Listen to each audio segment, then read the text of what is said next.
आज आम्ही आपल्याशी ज्योतिष या विषयावरती बोलणार आहोत। या विषयाचा आमचा अभ्यास किती दांडगा आहे हे आपल्याला ठाऊक नसेल, पण अभ्यास हा नेहमी एखाद्या वाह्यात कार्ट्यासारखा दांडगाच का असावा लागतो हे काय कोडं मला उलगडलेलं नाहीये।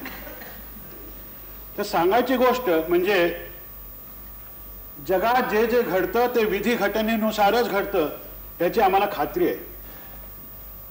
एक वेळ मी देवापुढे हात जोडणार नाही, पण ज्योतिषाला हात दाखवल्याशिवाय राहणार नाही। शनी, रवी, राहू, मंगळ वगैरे बलाढ्य ग्रहगण जगातल्या मोठमोठ्या लोकांच्या प्रमाणे माझ्याही कुंडलीत घर करून बसलेले आहेत, याचा मला अभिमान वाटतो। क्वचित प्रसंगी ते आपलं घर सोडून दुसऱ्याच्या घरात जातात, स्वतःचं घर दुसऱ्याला लिव्ह अँड लायसन्सवर देतात, पुन्हा स्वगृही येतात, कधी कधी पत्रकारांच्या प्रमाणे वक्री जातात। आपल्याप्रमाणे या ग्रहांनाही जरा ग्रहदशा वगैरे असते। राजकीय पक्षाच्या प्रतिस्पर्धी पुढाऱ्यांच्या प्रमाणे एकमेकावरती वाईट दृष्टी, बरी दृष्टी वगैरे ठेवून असतातच। एकमेकांची तोंड न पाहणारे शनी आणि गुरु क्वचित प्रसंगी संयुक्त आघाडी उघडतात। एखादा लोकप्रिय पुढारी 5-10 मतांनी पडावा तसे अंशात मार खातात। या त्यांच्या लीळा पाहण्यामध्ये मी अगदी गुंग होऊन जातो। तुम्हाला सांगतो, वराह मिहिरापासून ते खेतवाडीतल्या ज्योतिर्भूषण विरूपाक्ष शास्त्री घोटाळगेकरांच्या पर्यंत सगळ्यांनी या शास्त्राचा सखोल अभ्यास केला, कुंडल्या मांडल्या, भविष्य वर्तवली। पण माझं समाधान एवढ्यावरचं झालं नाही।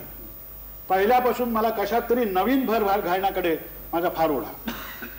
माझ्या कुंडलीतच तो योग आहे, त्याला काय करणार। तर जुन्या काळी नवपंचम योग, गुरुपुष्य योग, अमृतसिद्धी योग असे योग असायचे। मी काही नवीन ग्रहयोग शोधून काढलेले आहेत। आज त्याच्यापैकी काही ग्रहांच्या वरती किंवा काही योगांच्या वरती प्रकाश टाकायचा माझा विचार आहे। ज्योतिषशास्त्रावरती श्रद्धा नसलेल्यांनी इकडे पाहू नये। ज्योतिषाची पूर्वग्रह दूषित लोकांच्यावर सत्ता चालत नाही। एखादा शनीचा किंवा मंगळाचा सणसणीत तडाखा बसला, मग हे लोक बासनातल्या कुंडल्या शोधायला लागतात। पूर्वीच्या काळी राजयोग, संतती योग वगैरे असायचे। नव्या जमान्यामध्ये राजयोगाच्या ऐवजी मंत्री योग, संतती योगाच्या ऐवजी संतती नियमन योग, झेडपी अध्यक्ष योग, मंत्री शालक योग म्हणजे मंत्र्याचा मेव्हणा होण्याचा योग, सरकारी बक्षीस योग असे नवे नवे योग आलेले आहेत। अष्टग्रहांनी त्यांचाही विचार केलेला आहे। आता नव्या ज्योतिषाला आपल्या गिरायकाला केवळ परदेश गमनाचा योग आहे एवढं सांगून भागत नाही। मंगळाचं भ्रमण पाहून तो परदेश म्हणजे रशिया की अमेरिका हे सांगावं लागतं। ज्योतिषाचे 2 प्रकार आहेत। एक म्हणजे कुंडल्यांच्या वरून माणसं ओळखतात आणि दुसरे माणसांच्या वरून कुंडली मांडतात। आमचा अभ्यास दुसऱ्या प्रकारचा आहे। आम्ही नुसती अंगाच्या ठेवणीवरून रास ओळखतो। अनेक योग आहेत। तूर्त बुधजनांच्या म्हणजे आपल्या विचारासाठी काही विशिष्ट योगांची चर्चा केलेली आहे, त्याची ठळक फलितं सांगितलेली आहेत। योग आणि त्याची फलितं सांगितल्यानंतर कुंडलीमध्ये ग्रह बसवणं हे काही कठीण नाहीये। पहिला योग आहे जलशृंखला योग। काय? जलशृंखला योग। ह्या योगावर जन्मलेल्या माणसाला सदैव काहीतरी एका चमत्कारिक परिस्थितीशी झुंजावं लागतं। उदाहरणार्थ, शौचकूपातल्या टाकीला पाणी नसणे, साखळी ओढल्यावर आवाजाखेरीज बाहेर काहीही न येणे, अशा वेळेला तक्रारी कर करून घरमालक काही दाद देत नाही आणि अनपेक्षितपणाने एके दिवशी आपण दिवे वगैरे काढून झोपायच्या तयारीत असताना तो मालकाचा माणूस येतो। घर मालकाचा हा माणूस याच नावाने ओळखला जातो। मालकापाशी आपण काही तक्रार केली, आमच्या माणसाला सांगा असं म्हणून ते वाटेला लावतात घर मालक। हे माणूस लोक 6-6 महिने फिरकत नसतात कधी। मालक तर तक्रारी ऐकायच्या मनस्थितीत आणि देहस्थितीत केव्हाच नसतो। मग एके दिवशी आपोआप तो माणूस उगवतो। माणूस मंडळींचा चेहरा हा सदैव रात्रीची जरा जास्त झाल्यासारखाच असतो, कारण ती तशी झालेलीच असते। नियमच आहे तो। माणूस लोक स्वच्छता आणि संभावितपणा यांच्यापासून कटाक्षाने अलिप्त राहतात। मग त्याचा आणि जलशृंखला योगावरच्या भाडेकरूचा संवाद सुरू होतो। माणूस विचारतो मग त्याला, काय कंप्लेन आहे? अहो कंप्लेंट कसली आहे? साखळी ओढली तरी पाणी येत नाही, 6 महिने झाले भाडी मात्र टिचून घ्या. हे बघा ते भाड्या बिड्याचं खाली पिले मला नका सांगू, ते शेटला सांगा की असली खिटकी टाकायची आपल्याला सवय नाहीये. काय बघू साखळी तुमची. म्हणून तो मग पापग्रह त्या ग्रहात जातो, साखळी ओढतो आणि 6 महिने खडखडाट करत पडलेल्या त्या टाकीतून धासकन पाणी येतं. भगीरथानी गंगा आणावी तसं.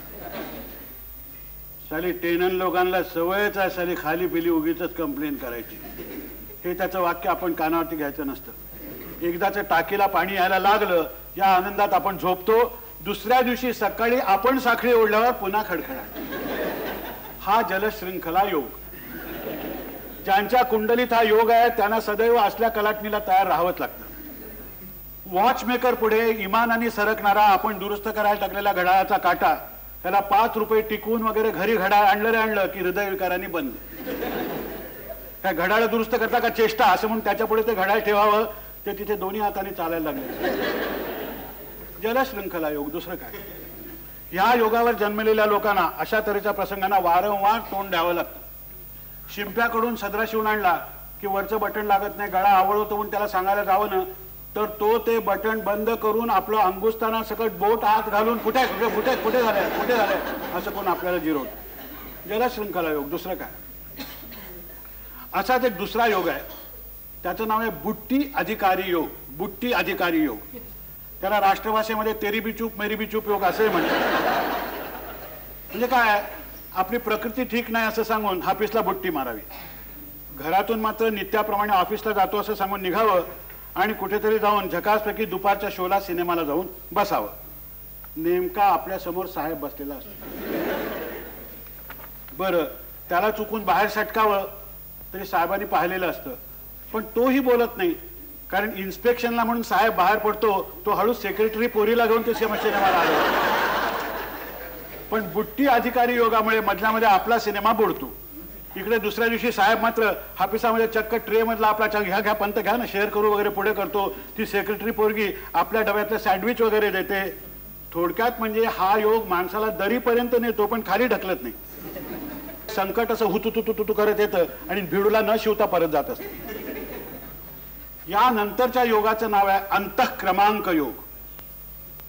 मोठमोठ्या शहरामध्ये राहण्याचा योग असणाऱ्या लोकांच्या बहुतेकांच्या कुंडलीमध्ये हा योग असतोच.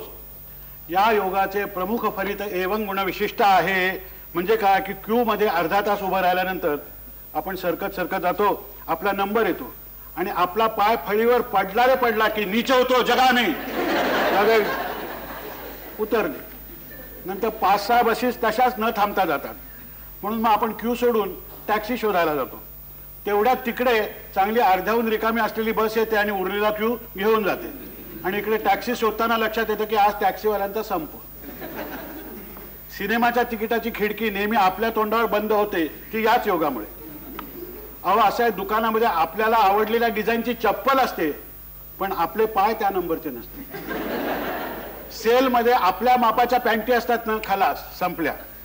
आपल्याला आवडलेल्या शर्टाचं कापड नेमकं पाव मीटर कमी पडतं. लग्नातला आईस्क्रीम आपण मांडवात पोहोचलो की खलास संपलं. लग्न महागात लागतो. अंतःक्रमांक योगाचे परिणाम मात्र कधी कधी फार घोर होतात. आता हेच बघा, आपल्याला खरोखरीचा फ्लू झालेला असतो. ताप देखील चांगला 103 पर्यंत गेलेला असतो. आठवड्याची रजा काढावी लागते. शनिवारी रात्री ताप उतरतो आणि रविवारी संध्याकाळी कधी नाही ते घरामध्ये आपण सहकुटुंब रमीचा डाव मांडून बसतो. चांगलं 5-6 तास हरल्यानंतर आयुष्यातली पहिली हँड रमी होते आणि आपण आनंदाने बसला की नाही लेको दणका असं म्हणतो. त्याच वेळेला दारामध्ये आपल्या प्रकृतीच्या चौकशीसाठी हेड क्लार्क आणि अकाउंटंट उभे. म्हणजे कधी नाही तो शेवटी डाव हाती लागावा आणि त्या क्षणी उधळावा असा या अंतःक्रमांक योगाचा गुणच आहे. या योगामध्ये कधीतरी सणासुदीला घरच्या मंडळींना सिनेमाला न्यायचं ठरवून कपडे बिपडे झाले आणि चपला चढवणार. इतक्यात गेली 8-10 वर्ष अंथरुणाला खेळलेली समोरच्या वाडीतल्या कोणाची तरी आजी संपली. हे सांगायला अशा वेळेला उत्साहाने पुढे सरसावणारे लोक तिथे आलेले असतात. झालं, कोट उतरून ठेवावा लागतो निमटपणाने. म्हातारीचं निधन सुद्धा अशा वेळेला अकाली वाटायला लागतं.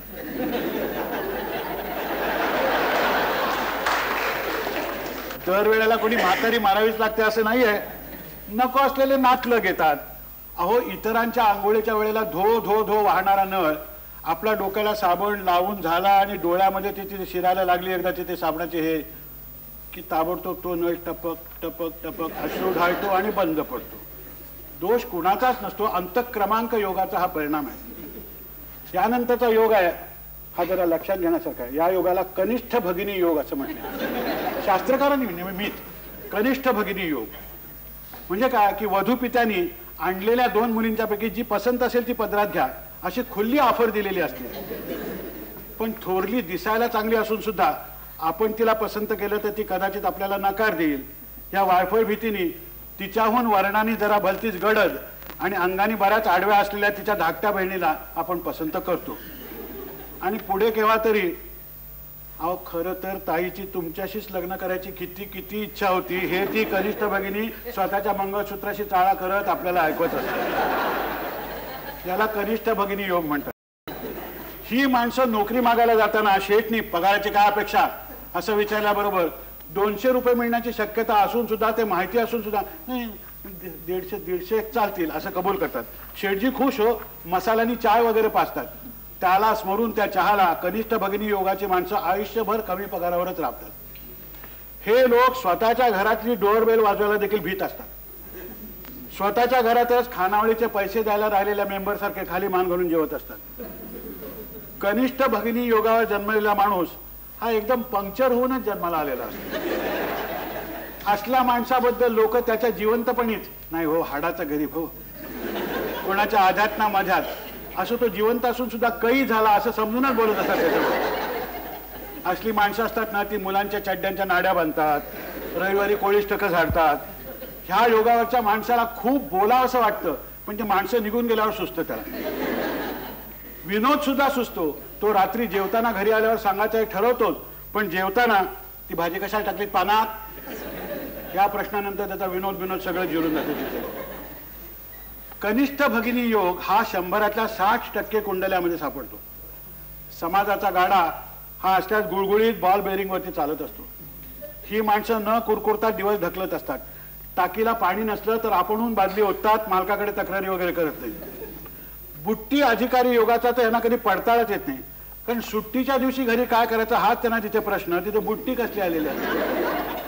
यांच्या घरी चोर आले तर त्यांना ट्रंक उचलायला हेच मदत करते. आणि हो, कपभर चहा तरी घेऊन जायचं होतं, ही नाही या घरात वाजते नाहीतर दिलं असतं. बेतानी आपटेल डोकं आपटेल वगैरे करून त्यांचा अगदी छानपैकी निरोप वगैरे घेतात, बोळवण वगैरे करतात. ह्या लोकांचा नम्रपणा इतक्या पराकोटीला गेलेला असतो की रस्त्यात कुत्रं आडवं आलं तर त्याला हाड न करता हे स्वतः फुटपाथ बदलतात. असल्या लोकांच्या खिशामध्ये नोटा कोंबल्या तरी नाक पुसायला हात रुमाल काढताना त्या रस्त्यात पडतात. असला हा कनिष्ठ भगिनी योग आहे. यानंतरचा योग आहे तो आकाशवाणी योग. हा योग बहुधा स्त्रियांच्या कुंडलीत सापडतो. या योगावर जन्माला आलेली प्रत्येक भगिनी म्हणजे साक्षात आकाशवाणी केंद्रच. सकाळी भक्तिगीतं म्हणतात, म्हणजे त्यांची समजूत असते आपण भक्तिगीतं म्हणतो. मग काल चाळीत काय काय झालं याबद्दलच्या आज सकाळी प्रादेशिक बातम्या, दुपारी चाळीतल्या भगिनी मंडळाचा कार्यक्रम, मग कुठल्या तरी बुवांच्या पाशी शास्त्रोक्त गायन वगैरे शिकतात. संध्याकाळच्या बातम्या तर आपापसात होतातच. मुलं शाळेतून आले की त्यांच्या कार्यक्रमात बोलतात. रात्री मग रुसण्या फुगण्याची श्रुतिका. आकाशवाणीप्रमाणे यांच्याही लहरी असतात. दुपारच्या आत चहाड्या रात्री पुन्हा प्रक्षेपित करतात. इतकंच कशाला, रविवारी ह्यांना बाजारात पेटाळण्यापूर्वी बाजारभाव देखील सांगतात. दूधवाल्या भैया बरोबर हिंदीचा पाठ. असल्या कुंडलीतल्या स्त्रियांचे आणि कनिष्ठ भगिनी योगावरच्या पुरुषांचे 36 गुण जमतात म्हणून लग्न होतात. त्या 36पैकी 35 गुण म्हणजे वधू पक्षाकडेच असतात ते गुण, आणि वर पक्षाचा एकमेव गुण म्हणजे गप्प राहणे. संसार सुखाचा तारून जातात. असले विवाह म्हणजे अत्यंत यशस्वी, कारण आकाशवाणी योगावरच्या कुटुंबाचा एक गुण मात्र खऱ्या आकाशवाणी सारखाच असतो. बोलणाऱ्याला समोर बसून ऐकणाऱ्याची गरज नसते. चालू ऐको न ऐको, ऐकावं असं वाटलं तर हे केंद्रच आपला व्हॉल्यूम वाढवतं, म्हणजे शेजाऱ्यांना आपोआप ऐकू येईल.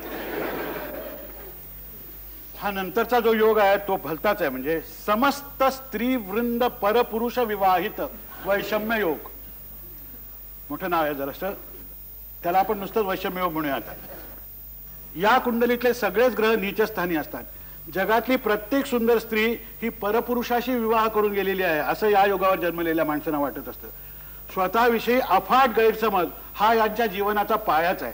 यांच्या बोलण्यातलं कुठलंही वाक्य मी असतो तर इथून सुरू होतं किंवा मी असतो तर हे मुळे यांच्या जीवन संगीताचं ध्रुवपदच आहे. असल्या माणसांना चांदणं टिपूर पडला असं म्हटलं तर चंद्राचा सुद्धा हेवा वाटेल. ह्या योगावर जन्मलेल्या एका इस्माच्या कुंडलीचा आम्ही कसून अभ्यास केला. त्याच्या पराक्रमस्थानी कुठलाच ग्रह नव्हता. सदैव कुचमत राहणं हाच त्याचा स्थायी भाव. अहो त्याच्याच कचेरीतल्या एका टायपिस्ट पोरीनी त्याच्या बरोबरच्या कारकुनाशी लग्न केल्यानंतर त्याच्या तिने काय एवढं पाहिलं म्हणजे गॉड नोज असं तिथे म्हणवल्याशिवाय याला राहिलेलं नाही. वैषम्य योगावरची माणसं नाटकामध्ये नट म्हणून हापटी खाल्ली की अभिनयाच्या शिक्षणाचे वर्ग चालवतात. जगात अभिनय नावाची गोष्ट कुणालाच कशी कळलेली नाही माझ्याशिवाय हे सगळ्यांना पटवत असतात. कादंबरीकार म्हणून पडले की संपादक होतात, तिथेही पडतात. प्रेमात पडले की स्त्री जातीला निमक हराम वगैरे म्हणतात आणि कारकुनीत रखडले की साली वशिलेबाजी असं म्हणत हिंडत असतात. थोडक्यात म्हणजे स्वतःला सर्दी झाली तर डॉक्टरवर उखडतात. त्यांचा ह्याला नाईलाज आहे. हा योगच तसा आहे. हो अहो लोकप्रिय गोष्टी यांना रुचतच नाही. आंबा न आवडणारे हे लोक आहेत. आंबा न आवडणारे असल्या लोकांनी कधी विनोद केला तर कोटाच्या बावीतून झुरळ हात गेल्यासारखं वाटतं. थोडक्यात म्हणजे वैषम्य योगावर जन्मलेल्या माणसाची अवस्था आमच्या कोकणामध्ये केंब्र नावाची चिलट असतात. केंब्र म्हणतात. ती चिमटीत सापडत नाही मारायला आणि घॉ घॉ घॉ करत असतात. तसं होतं. म्हणजे एखाद्या आंधळ्या भिकाऱ्याच्या वाटीत कोणी 5 पैसे टाकले तर त्या भिकाऱ्याचा यांना हेवा वाटणार. तर इतरांची गोष्ट काय सांगायची. आता यानंतरचा योग जो आहे तो पादत्राणांगुष्ठ योग. पादत्राण अंगुष्ठ योग आहे हा. वैषम्य योगावरच्या कुंडलीच्या बरोबर उलट या कुंडल्या असतात. म्हणजे काय वैषम्य योगातल्या कुंडलीतले ग्रह हे एकमेकावरची चरफडत वगैरे असे असतात. इथे नाही, ते एकमेकांना आकारण टांग मारूनच गंमत बघत असतात. या योगाला पादत्राणांगुष्ठ योग म्हणायचं कारण या योगावर जन्मलेल्या मंडळींच्या चपलेचा अंगठा भलत्या वेळेला तुटतो. म्हणजे कुठे जायची घाई असली की चप्पल अगदी नवी असली तरी अंगठा तुटलाच पाहिजे. नवा सिल्कचा शर्ट घालून बाहेर पडावं नेमका त्याच्यावर कोणाचा तरी चहा सांडतो. स्वतःला सुपारीचं व्यसन नसलं तरी अंगावरती दुसऱ्याच्या पानाचे शिंतोडे उडत असतात. शर्टाचे म्हणजे रंगभूमी. आयत्यावेळी पेन मधली शाई संपणं हे तर पादत्राणांगुष्ठ योगाचंच फलित आहे. ऑफिसला जाताना पीक आवरला नेमकी यांची बस आहे ना ती पंक्चर. ती कटकट नको म्हणून लोकलचा पास काढला तर तो धोब्याच्या कपड्यामध्ये किंवा लांडरीच्या कपड्यामध्ये पास जातो. यांनी विकत घेतलेल्या पुस्तकातली पानाच्या पानं गायबच असतात. गाण्याच्या बैठकीला हे गेले तर त्या दिवशी गवयाचा आवाज चीप बसले.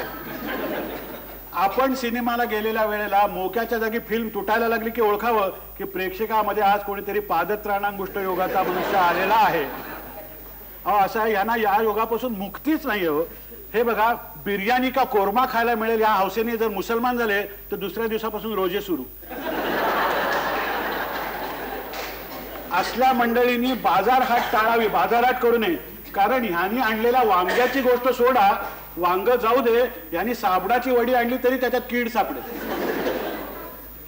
देवळातल्या अनेक छत्र्यातून नेमकी यांची छत्री चोरीला जायची आणि तिथे एक वाहणी जाते आणि दुसरी जी तुटक्या अंगठ्याची असते ती आव असून तिथे पडलेली असते. वाहण्याच्या ऐवजी सँडल घातलं तर बकल तुटतं. या योगावर जन्मलेल्या लोकांचे कपडे धोबी लोक धुवून न आणता डाग पाडून किंवा जाळून आणतात. धोबी बदलला तरी तो कार्यक्रम चालू, परंपरा सुटत नाही. असल्या लोकांनी प्रवास टाळावा. प्रवास करू नये. बेडिंग नक्की हरवतात. असल्या योगाच्या माणसांना नेहमी चुकीच्या ठिकाणी आपलं खरं मत व्यक्त करायची हुक्की येते. म्हणजे अहो ती काळी ढुस्स बाई पाहिलीत का हे नेमकं तिच्या नवऱ्याला विचारते.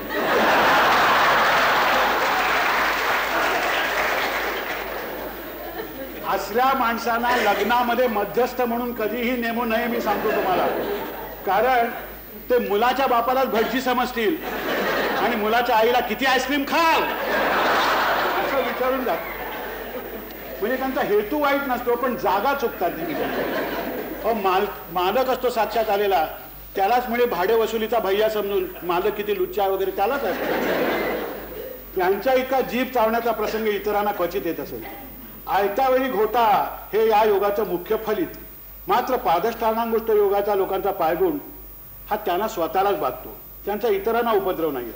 म्हणजे काय थोडक्यात सांगायचं म्हणजे भर सभेमध्ये जोरदार शिंक येऊन आपल्याच लेंगाची नाडी तुटली म्हणजे आपल्याला जसं काही होतं ना तसं यानं आजन्म होत असतं का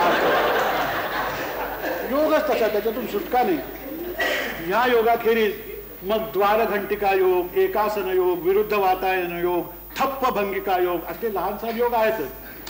द्वारघंटिका योगामध्ये दारावरची आगमन सूचक बेल वाजावी आणि पोस्टमन मनी ऑर्डर घेऊन आला असेल म्हणून दारबीर आपण उघडावं. पोस्टमन असतो पण मनी ऑर्डर नाही, तो व्हीपी घेऊन आलेला असतो घरापासून. एकासन योग याच्यामध्ये आगगाडीमधली का बसमधली आपल्या शेजारची जागा रिकामी असते. कोणतरी एक देखणं पॅसेंजर वगैरे चढतं, आपण उगीच असे वगैरे होतो की ही जागा मिळणार, ती नेमकी जाऊन समोरच्या कुठल्या तरी रिकाम्या जागेवर बसते आणि आपल्या शेजारी दीड आसन स्वीकारणारा स्वतःच्या बसण्यासाठी आनंदाने असा एक शेठजी येऊन बसलेला. विरुद्ध वातायन योगामध्ये लोकलमध्ये का बसमध्ये आपण तिकडे ऊन येणार नाही म्हणून त्या खिडकीपाशी बसायचं, तर नेमकं त्याच खिडकीपाशी ऊन आणि पाऊस येत असतो. ही खिडकी रिकामी कोरडी, ऊन बिन काय नाही. ठप्प भंगिका योग जो आहे त्याच्यामध्ये आपण मारलेल्या थापा त्या सांगून संपेपर्यंत उघड होत असतात. विशेषतः हा भेद घरातली लहान मुलं फार करतात. आपण चहा प्यायला सुरुवात केली एवढ्यात कोणीतरी पाहुणे येतात आणि साहेब बाथरूम मध्ये गेले तसं सांगा, असं सांगायला सांगून आपण आतल्या चहा पिऊन येणार असतो. अशा वेळेला चिरंजीवाना आमचे बाबा बाथरूम मध्ये नाही के गेले, आत बसून चहा पिता, हे सत्य सांगायची हुक्की तिथे येते. म्हणून पोरांना आधी बाथरूम मध्ये कोंडावं आणि मग धक्का मारावं. आपला एक तोडगा आहे, पण शेवटी काय नशिबात असेल तेच होणार हो. तात्पर्य काय की शहाणी माणसं नेहमी ज्योतिषाच्या सल्ल्याने वागतात. आता कुंडलीत चांगला ज्योतिषी मिळण्याचा योग मात्र असायला हवा, ते